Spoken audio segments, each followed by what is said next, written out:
Salam, hər vaxtınız xeyir. 15 nömrəli sınaqla davam edirik.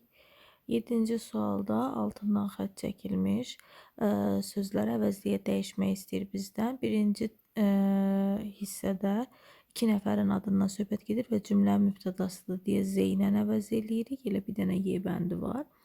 Sonra 8-ci sual complete sentence cümlə tamamlama dərsdir. Bağlayıcı, sonra mübtəda, sonra xəbər gəlməlidir. Bağlayıcı var, amma mübtəda yoxdur. Burada da bağlayıcıdır, mübtədamız yoxdur. Bağlayıcı yenə də köməkçi gəlibdir, amma D ilə Y bəndi. İkisində də bağlayıcı var, sonra mübtəda. Daha doğrusu burada bağlayıcı yoxdur, birbaşa mübtəda xəbər gəlibdir. Amma doğru cavabımız olur D bəndi ki, sən deyir, yəni bilmək istəyirsənmi, mən imtahandan kəsilmişəmmi, ya yox. Tərcüməyə görə D bəndimiz uyğun gəlir. Sonra 9-cu sualda sən deyir, heç təəccüblənmisənmi, yəni heç daha doğrusu maraqlanmısanmı, nəyə görə əksər sərnişin təyyarələri ağ rəngdə rənglənibdir. Sonra 10-cu sualda deməli nə qaydasıdır? Before bağlayıcısı var. Bağlayıcının sağında will olmaz. Ya sadə indiki, ya sadə keçmiş olmalıdır. Və bağlayıcı qaydasında belə bir şey öyrənirdik ki, before bağlayıcısının sağına sadə keçmiş, soluna isə had participle to veririk. Ona görə cavabımız olur Y bəndi. 11-ci sualda 11-ci sual deməli sözləri düzgün definitiondan uyğunlaşdırmadır. Brightly colored çox belə parlaq rəng deməkdir. Parlaq rəngdə olacaq bir olacaq A-ya. Mükəmməl yer, vəziyyət bu olacaq paradise sözü. Yəni cənnət. Vənişdə yoxa çıxmaq, canını qurtarma, bu da uyğun gələcək C bəndinə. Cavab olur A.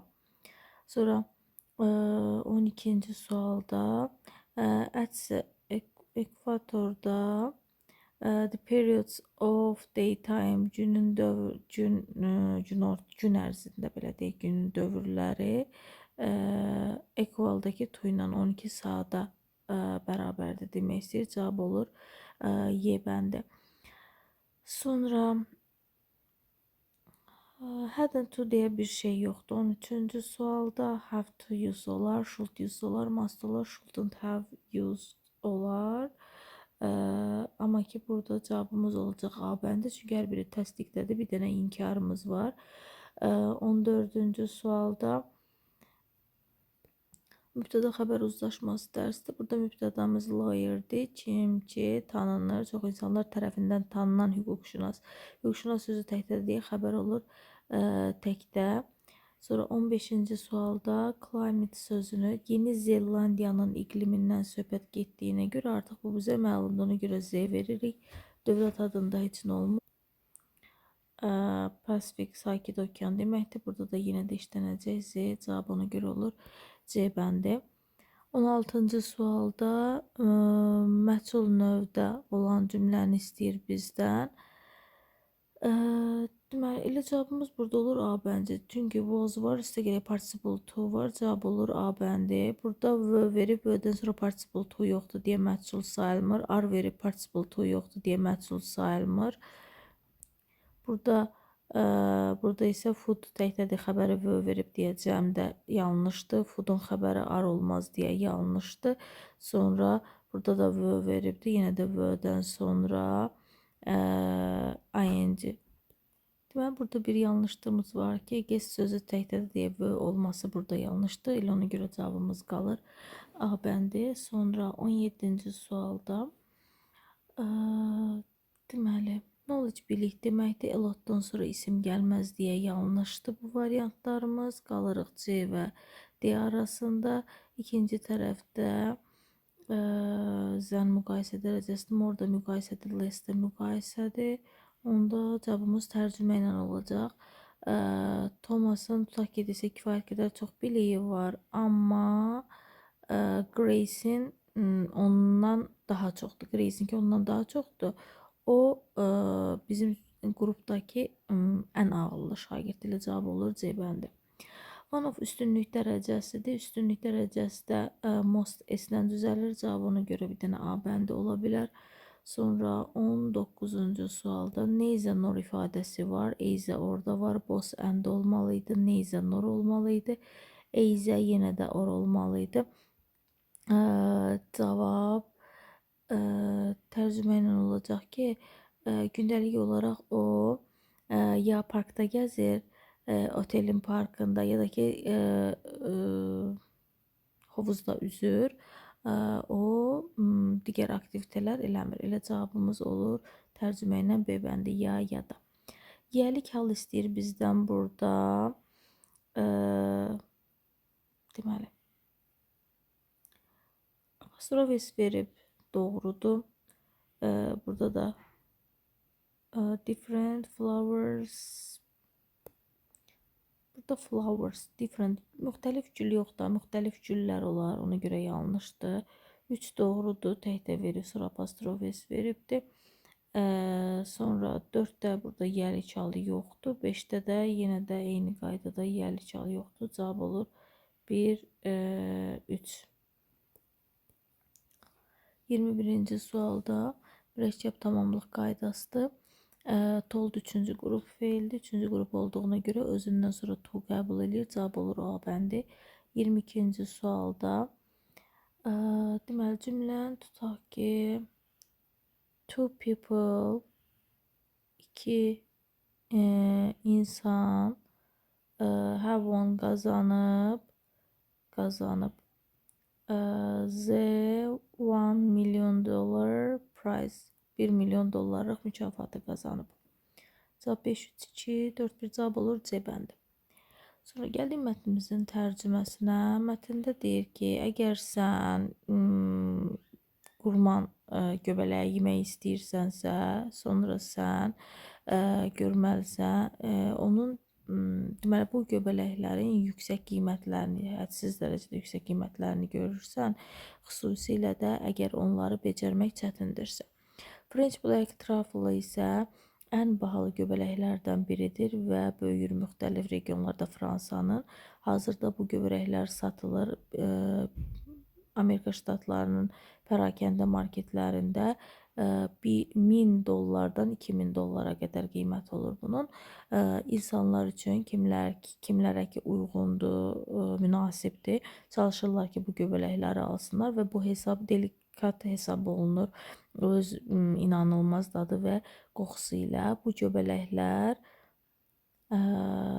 deməli qısa ömürlüdürlər, yəni qısa yaşayırlar fəsillə əlaqəli və çətindir onları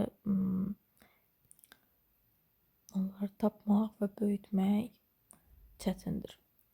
Alba White Truffle ən bahalı göbələklərdən biridir, hansı ki Alba Town qəsəbəsində İtaliyada yetişir və qiymətdə $4000-dır. Bu da deyir ona görədir ki, alba göbələkləri unikaldır və limitlidir, daha çox limitli saydadır. Tibbi məqsədlər üçün göbələklər istifadə olunur xəstəliklərə, Parkinson və Alzheimer xəstəlikləri kimi. Əksər göbələklərə daxildir seleniumlar. Selenium vacib bir mineraldır, hansı ki kömək edir, bədənin funksiyalarını dəstəkləyir. Göbələklər həmçinin mükəmməl antioksidant mənbələrdir, hansı ki bu da kömək edir. Zərərli hüceyrələrə yəni maddələri azaldır, hansı ki zərərli hüceyrələrdir. Deməli 23-cü sualda mətnin bizdən nə haqqında olduğunu soruşur. Cavabımız burada olur ki, Y bəndi nadir və dəyərli bitki növü, yəni göbələkdən söhbət gedir. Sonra 24-cü sualda majority of mushroom, göbələyin əhəmiyyəti. Göbələyin əhəmiyyəti, deməli ada deyir ki, çox bahalı hesab olunurdu və tapmaq çətin idi. Yəni bunun da öz-özünə göbələyin əksəriyyəti deyir burada. B bəndində deyir ki, yüksək qiymətə satılır pərakəndə marketlərdə. Sonra C bəndində deyir ki, antioksidant mənbəsidir, hansı ki, hüceyrələr üçün təhlükəsizdir. Bu yanlış idi. Çox vacib maddə var bizim orqanizmimiz üçün onda. Elə cavab olar D bəndi. Çünki göbələklərin əksəriyyəti, yəni soruşur bizdən. Sonra 25-ci sualda bizdən doğru variantı istəyir. Alba White Truffle çox dəyərlidir. Hətta Fransa Black Truffle-dan bəli elə idi. Çünki burada deyir ki, bunun qiyməti 1000 dollardan 2000 dollara qədərdir. Amma Alba White-ınki 4000 dollardır. Ona görə bir burada doğru olur. Biri götürəcəyik. Sonra French Black, onun deməli dadı, qoxusu adidir. Bu yanlışdır.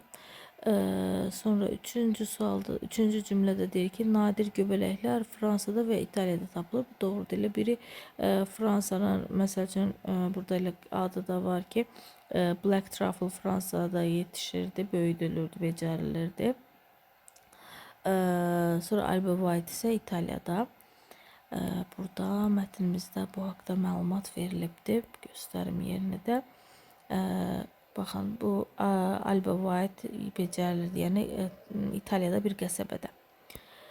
Sonra ona görə cavabımız olur burada 1 və 3. 26-cı sualda nəyə görə deyir ki, Alba White və French Black Truffle çox bahalı idi. Ona görə bahalı idi ki, qısa müddətli idilər və onu böyütmək biraz çətin idi.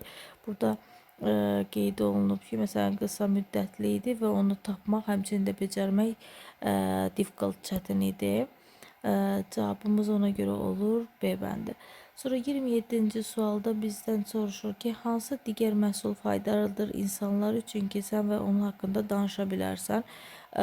Burada yəni istənilən produkt, məhsuldan danışmaq olar. Ən azı 3 cümlə ilə qeyd eləməliyik fikrimizi və mən öz yazdığım kiçik esseni göstərim sizə. Bir əsas deməli çox faydalı məhsul insanlar üçün smartfonlardır. O kömək edir insanlara əlaqə qurmaq sürətli bir şəkildə, zənglə və yaxud da mesajla. Biz istifadə edirik onu oxumaq üçün, məlumat axtarmaq üçün və onlayn dərslərə qoşulmaq üçün. O həmçinin icazə verir bizə ki, şəkil çəkək, istifadə edək faydalı tətbiqlər. Smartfonlar bizim gündəlik həyatımızı daha asanlaşdırır və daha rahat edir. Baxaq 28-ci suala. 28-ci sualda cümlənin ardını tamamlamadı və ən azı 2 sözü dəyişməliyik biz burada. Göbələklər həmçinin faydalıdır. İndi mətndə baxaq bunun ardına görə hardadır. Məsələn, bu cümləni istifadə edə bilərik ki, tibbi məqsədlər üçün göbələklər istifadə olunur. Əsasən xəstəliklər üçün ki, Parkinson və Alzheimer xəstələrdir. Burada xəstəlik sözünü illness-dən əvəz eləmək olar. Bir də ki, tibbi məqsədlər üçün treating vermək olar. Treating purposes. Müalicə məqsədli, yəni. Bu cür şəkildə dəyişə bilərik. Sonra 29-cu sualda extraordinary sözünün sinonimini istəyir. Özdə ikinci paragrafdan istəyir. Extraordinary sözü qeyri-adi deməkdir. Bunun sinonimi ikinci abzasdan deməli olacaq. Incredible sözü. Sadəcə bu sözümüz uyğun gəlir ki, inanılmaz dərəcədə yəni qeyri-adi dadı var. Yəni inanılmaz dərəcədə yaxşı dadı var. Bu mənada işlədilir. Sonra 30-cu sualda 4-cü paragrafdadır cavabımız. Remove tamamilə yaxa qurtarmaq, tamamilə azad olmaq mənasında. Görək 30-cu sualda nə deyir? 4-cü paragrafda idi cavabımız. Tamamilə azad olmaq, yəni burada eliminate, azaltmaq sözü olacaq cavabımız.